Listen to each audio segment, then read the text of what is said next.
Dear students and viewers, कैसे हैं आप सभी। मैं विकास मौर्य फिर से आपका स्वागत करता हूं अपने चैनल बेसिक इंग्लिश कोचिंग में।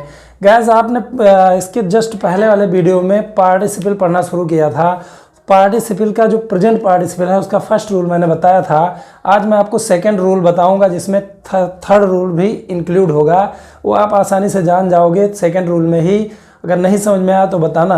चलिए इस वीडियो को शुरू करते हैं, लेकिन इससे पहले मैं आपसे कहना चाहता हूं कि मैं वीडियो को पूरी तरह अच्छी तरह समझाऊंगा और आप समझ भी जाओगे, यह गारंटी है।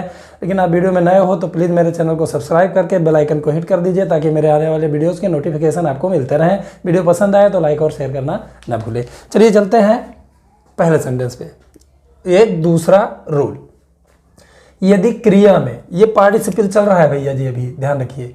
यदि क्रिया में कर या करके जैसा शब्द आ जाता है, क्रिया में कर या करके शब्द लगा रहता है, तो प्रेजेंट पार्टिसिपल की रचना सब्जेक्ट से पहले करते हैं, वो ज़्यादा अच्छा होता है। तो आइए सेंटेंस को पढ़ते हैं और समझते हैं। शेर को देखकर सारे लोग चिल्लाने लगे। कौन चिल्लाने लगे? सारे लोग। और अब हम इंगित करते हैं प्रेजेंट पार्टिसिपल को। यहाँ पे देखिए, शेर को देखकर। लेकिन एक नियम मैंने नहीं लिखा है, ये ध्यान रखिए कि वाक्य में, जैसे वाक्य सारे लोग चिल्लाने लगे, इसमें लगना, शुरू करना या चिल्लाना ऐसे क्रिया है, और एक उधर पार्टिसिपल में क्रिया रहेगी देखकर। तो दोनों क्रियाओं में समय का अंतर बहुत ही कम होना चाहिए, 1 सेकेंड 2 सेकेंड। दो क्रियाओं में अगर समय का अंतर अत्यधिक कम है, ओनली 1 सेकेंड, हाफ सेकेंड या 2 सेकेंड, तो हमें प्रेजेंट पार्टिसिपल का यूज करना है, अन्यथा वो परफेक्ट पार्टिसिपल बन जाएगा। तो ये चीज़ आप जरूर ध्यान रखिएगा। एक बार फिर से मैं नियम बोले जा रहा हूँ, समय का अंतर अत्यधिक कम होना चाहिए दो कार्यों के बीच में। तो चलिए चलते हैं, इसको बनाते हैं।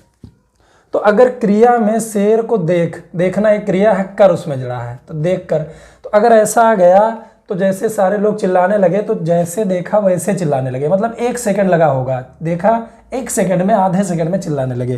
तो ये हम प्रेजेंट पार्टिसिपल बनाएंगे और पार्टिसिपल को पहले बना लेंगे, यानी देख कर। तो पहले क्रिया लिखेंगे सी, उसमें जुड़ जाएगा आईएनजी।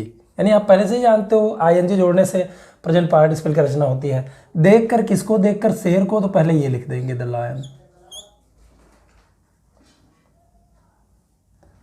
Seeing the lion.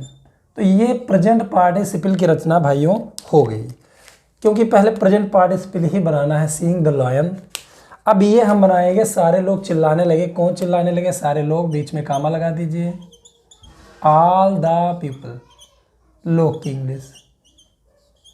अब यहाँ पे ध्यान दीजिए, चिल्लाने लगे, ये इन्फिनेटिव है। अगर क्रिया में ना नी ने जुड़ा रहता है तो वो इन्फिनेटिव होता है, इसलिए इसमें क्रिया है लगे। तो लगना की अंग्रेजी होता है बिगिन, उसका सेकेंड फॉर्म बिगैन लिख देंगे, क्योंकि ये पास्ट इंडेफिनिट टेंस है। तो सारे लोग लगे, यानी ऑल द पीपल बिगैन, क्या करने लगे? चिल्लाने, यानी टू क्राई या स्क्रीम या साउट, बहुत कुछ हो सकता है। तो ये सेंटेंस बना, शेर को देखकर सारे लोग चिल्लाने लगे, seeing the lion all the people began to cry. तो इस तरह आपको बनाना है। देखिए ये दूसरा सेंटेंस देखिए, वहां से बाएं मुड़कर तुम मंदिर पहुंच जाओगे। तो चलिए इसको क्लियर करते हैं। कौन मंदिर पहुंच जाओगे? तुम। ये पूरा सेंटेंस है, तुम मंदिर पहुंच जाओगे। और उससे ठीक पहले आप देख रहे हो यहाँ पे पार्टिसिपल है, यहाँ पे पार्टिसिपल है। तो पार्टिसिपल हमने पहले बनाना है। तो गाइज पहले हमें पार्टिसिपल बनाना है, वहां से बाएं मुड़कर तुम मंदिर पहुंच जाओगे। तुम मंदिर पहुंच जाओगे सेंटेंस है, और ये वहां से बाएं मुड़कर। तो पहले हम मुड़कर, जैसे एक इसमें समय का अंतर बहुत कम है, जैसे मुड़े आपको मंदिर दिखाई देगा 1 सेकेंड में। तो यहाँ पे आप क्या करिए कि इसको प्रेजेंट पार्टिसिपल बनाइए, यानी बाएं, पहले मुड़कर लिखेंगे, क्रिया पहले आएगी मुड़कर। फिर कहाँ मुड़कर? बाएं, यानी बाएं की अंग्रेजी सभी लोग जानते हो, to left, turning to left. लेकिन अभी ये खत्म नहीं हुआ है, इसमें और है, वहां से। तो ये यहीं पे लिख देंगे, फ्रॉम देयर। अब ये पार्टिसिपल की गायज रचना हो गई है, turning to left from there. अब तुम मंदिर पहुंच जाओगे, इस सेंटेंस को बना लीजिए। कौन मंदिर पहुंच जाओगे? तुम, यानी यू। इसके साथ विल लगा देंगे, यू विल।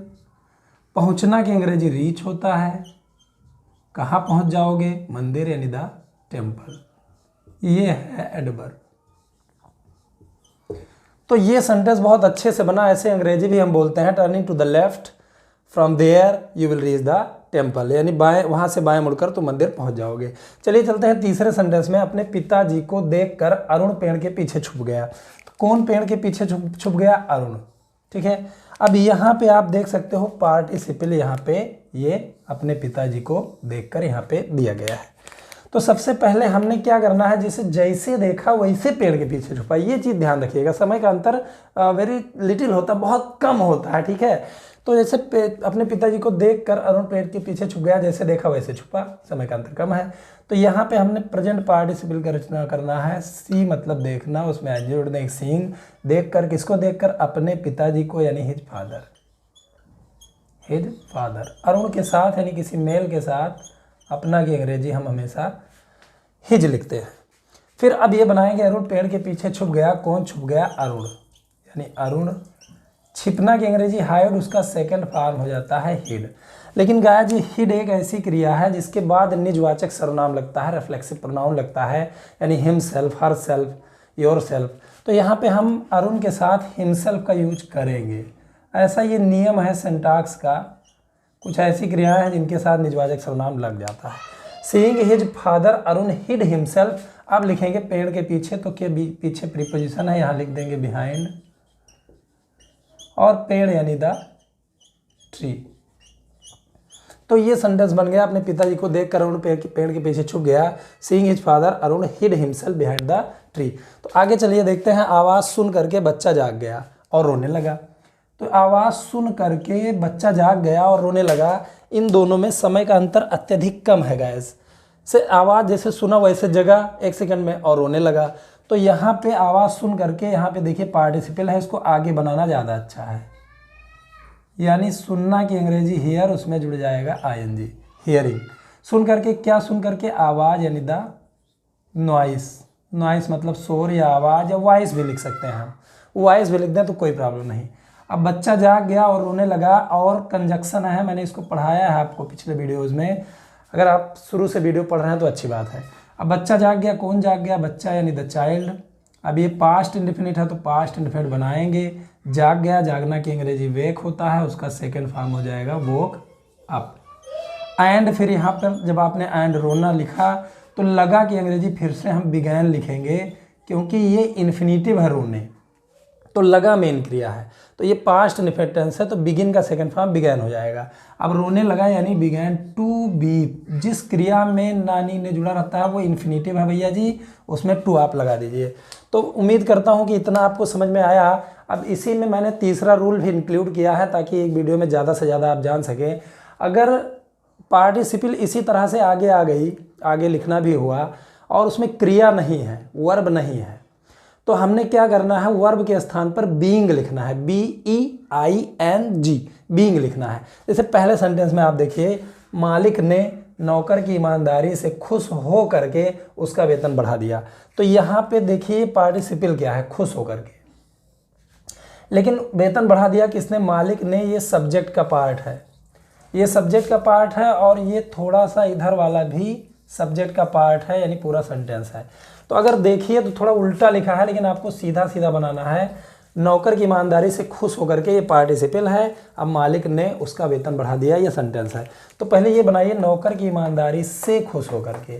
तो यहाँ पर देखिए हो करके आया है, लेकिन इसमें कोई क्रिया नहीं है, सिर्फ हैप्पी लिखा है, खुश लिखा है। तो इसमें क्या करेंगे? हम बीइंग लिख देंगे, बीइंग।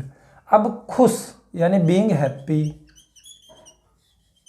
Being happy. अब नौकर की ईमानदारी से, तो से की अंग्रेजी हमें विथ लिखना है, क्योंकि हैप्पी के साथ विथ का प्रयोग किया जाता है, ये फ्रेजल एडजेक्टिव है। Being happy with. अब नौकर की ईमानदारी, तो नौकर जो है सजीव है, इसलिए हमें पास्ट ऑफ यस का प्रयोग करेंगे, यानी पहले जो हमने क्या करना है? सर्वेंट लिख देना है, और यहाँ पे एक एपॉस्ट्रॉफी यस लगाना है की के लिए। फिर ईमानदारी की अंग्रेजी हो जाएगी ऑनेस्टी। गाइस इतना बड़ा आपका ये बना participle. Being happy with the servants, honesty. अब ये बनाइए, मालिक ने उसका वेतन बढ़ा दिया। किसने वेतन बढ़ा दिया? मालिक ने। तो पहले सब्जेक्ट लिख दीजिए द मास्टर। अब बढ़ाना की अंग्रेजी इंक्रीज होता है, उसका आपको सेकंड फॉर्म लिखना पड़ेगा, इंक्रीज्ड। बढ़ा दिया, क्या बढ़ा दिया? उसका वेतन, यानी हिज सैलरी, हिज सैलरी, वेतन की इंग्लिश। उम्मीद है आपको ये समझ में आया होगा। दूसरा भी सेंटेंस इसी तरह है, लंबी यात्रा के कारण थक करके यात्री एक पेड़ के नीचे आराम के लिए बैठ गया। कौन बैठ गया? यात्री। तो ये पूरा सेंटेंस है जिसको आपको बाद में बनाना है। पहले हमने क्या करना है, पहले पार्टिसिपल बनानी है। तो पार्टिसिपल यहाँ से देखिए ये है थक करके, और फिर इसी में एक प्रीपोजिशन आ गया है लंबी यात्रा के कारण। भाइयों मैंने प्रीपोजिशन पढ़ाया है, अगर आपने नहीं पढ़ाया तो पिछले वीडियोज में प्रीपोजिशन सर्च करिए और उसको पढ़िए। सारे वीडियोज को क्रम अनुसार पढ़ते जाएंगे तो आपको इंग्लिश बहुत अच्छी तरह से आ जाएगी, और and you can absolutely speak English. आप निश्चित तौर पर आप इंग्लिश बोल भी सकोगे। तो देखिए पहले ये लिखेंगे थक करके, इसमें सिर्फ थकना है, क्रिया नहीं है। कोई थका है तो क्रिया नहीं है, काम नहीं हो रहा है। तो जब क्रिया ना हो तो हमने क्या करना है, बीइंग लिखना है, बीइंग। और थकना यानी थक जाना की अंग्रेजी टायर्ड होता है, बीइंग टायर्ड। लेकिन ये खत्म नहीं हुआ अभी, बीइंग टायर्ड इतना ही केवल लिखा है। लंबी यात्रा के कारण की अंग्रेजी होता है ड्यू टू, जो मैंने पढ़ाया है, ड्यू टू। अब लंबी यात्रा लिखिए, प्रीपोजिशन है इसलिए आगे आ जाएगा। लंबी यात्रा यानी a long journey, a long journey यानी यात्रा। तो being tired due to a long journey. अब ये सेंटेंस हम बनाएंगे कामा लगाकर, यात्री एक पेड़ के नीचे आराम के लिए बैठ गया। कौन बैठ गया? यात्री यानी द ट्रेवलर। ट्रेवलर का मतलब होता है यात्री। अब पहले क्रिया लिखेंगे बैठ गया, पास्ट इंडेफिनिट है सैट। अब ये लिखेंगे आराम के लिए, पहले लिखेंगे, उसके बाद एक पेड़ के नीचे ये लिखेंगे। दो प्रीपोजिशन आया तो पहले ये लिख दीजिए आराम के लिए, सैट फॉर रेस्ट यानी आराम के लिए वो बैठ गया। अब एक पेड़ के नीचे प्रीपोजिशन भी मैंने पढ़ाया है कि नीचे की अंग्रेजी अंडर होती है। कृपया अगर आपको प्रीपोजिशन नहीं पता है तो प्रीपोजिशन सर्च करिए मेरे वीडियो में और उसको पढ़िए। The traveller sat for rest या सैट डाउन फॉर रेस्ट लिख सकते हो आप। बैठते हैं तो डाउन लगा देते हैं, सैट डाउन फॉर रेस्ट यानी आराम के लिए बैठ गया। अब ये लिखेंगे एक पेड़ के नीचे, तो अंडर के नीचे आगे आ जाएगा ए ट्री। तो उम्मीद करता हूँ ये आपने समझ में आपको आया होगा। लेकिन गाइस इसमें बहुत सारी चीज़ें होती हैं जो आप नहीं जानोगे तब जब आपने मेरे प्रीवियस वीडियो को नहीं पढ़ा। तो मैं आपसे निवेदन करता हूँ कि अगर आप मेरे चैनल में नए हैं तो मेरे सारे वीडियोज़ को एक एक करके देखेंगे तो आपको क्लियरली समझ में आएगा। अगर कुछ समझ में नहीं आता है तो प्लीज़ मुझे कॉन्टैक्ट करें, मुझे कमेंट करें, मुझे बताएं, वो चीज़ मैं आपको स्पेशली किसी तरह बताने की कोशिश करूँगा। गाइस इस वीडियो में इतना ही। पार्टिसिपल अभी ख़त्म नहीं हुआ है, अभी और आगे भी मुझे बताना है। अगले वीडियो में आपको पूरी तरह से प्रेजेंट पार्टिसिपल क्लियर हो जाएगा। इस वीडियो में इतना ही। Thanks for watching my video. Thank you. Have a nice day.